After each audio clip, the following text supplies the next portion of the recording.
Are you the type of person where you always take a pause and think before you decide to do something? Or are you always in a hurry that you'd rather decide on the spot? Like when you buy something on Shopee and it's the 11/11 sale. Are you the impulse buyer or are you the penny pincher, always saving for something better in the future? Did you know that if you're an average consumer, 40% of all the money you spend in your entire lifetime goes on impulse buys, and you alone will probably waste $200,000 on impulse buying. That's roughly 9 million pesos. Although this may be hard to believe given that we're in a third world country, there is still some sense to it. We are much more prone now to impulse buying on e-commerce sites because we're always on the phone and there's really not much to do. We fall for impulse buys because these are thoughtless and effortless decisions. Don't you think it's time to change our ways and live a more intentional way of life, prioritizing saving before spending?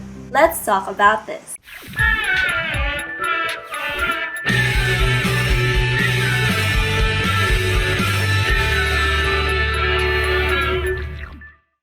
Hey there! Welcome to the first episode of Ignatian Talks with IC2. I am Anika Armontanier. I am Carluigi Banting. I am Manny Angelo Manugas. I am Carol Denise Pinoy. And I am Patricia May de Jesus. We are the IC2, and today we will be talking about 2 Ignatian values that we all should adopt into our day-to-day lives.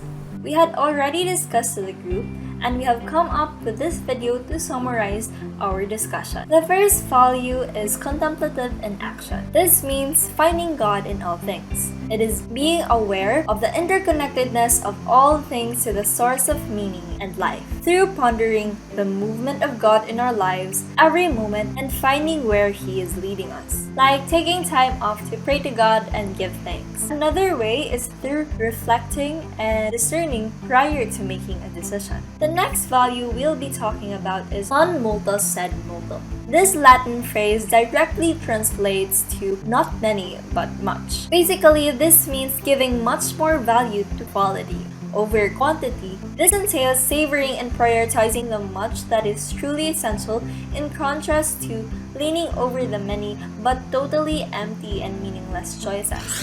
So, the life experience that we can relate to in contemplative inaction is making decisions.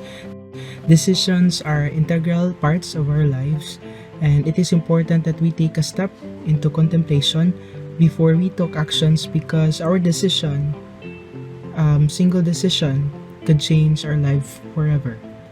Decision making varies, however, in being contemplative in action, as we must connect to our common root, which is following the will of God and taking actions that do not harm anyone. Let's take a look at the impulse buying instance.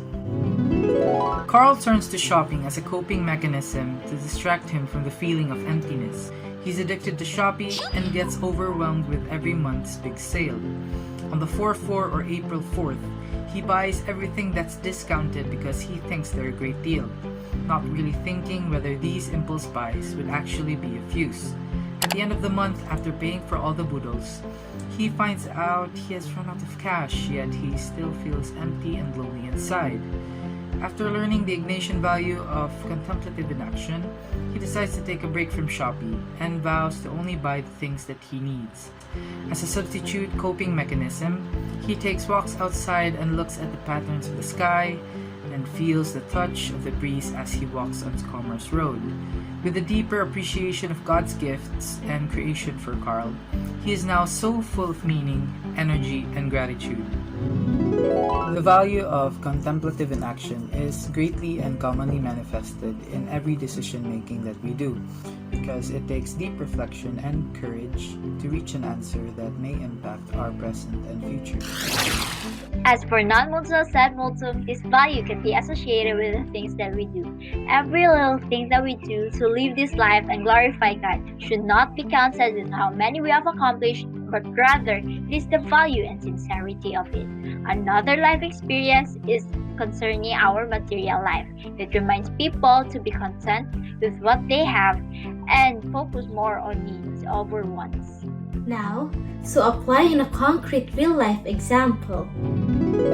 Cheryl, a shopaholic, has so much clutter in her room, a result from all her impulse buys in e-commerce sites. She believes that new clothes will bring joy to her life. Though she was temporarily happy with her purchases, at the end of the day, she still feels incomplete, such that nothing at all can fill up her void. Fortunately, she went to a therapy and was challenged by her therapist to adopt a Non Multa Sed Multum mantra in life. She decided to scrap all her excess clothes and donate them to the poor. Donating to have the quality less gave her a better sense of fulfillment. As a result, she now feels so much better and contented with the quality of life she has without having the need for more. Non Multa Sed Multum is not about giving a lot, but about giving something invaluable. In the end, it's not about giving objects, possessions, or wealth as much as it is about giving oneself fully. In our daily life, we manifest this value in many ways, and we are reminded to be comfortable with less things that are really important rather than more things that are superficially important.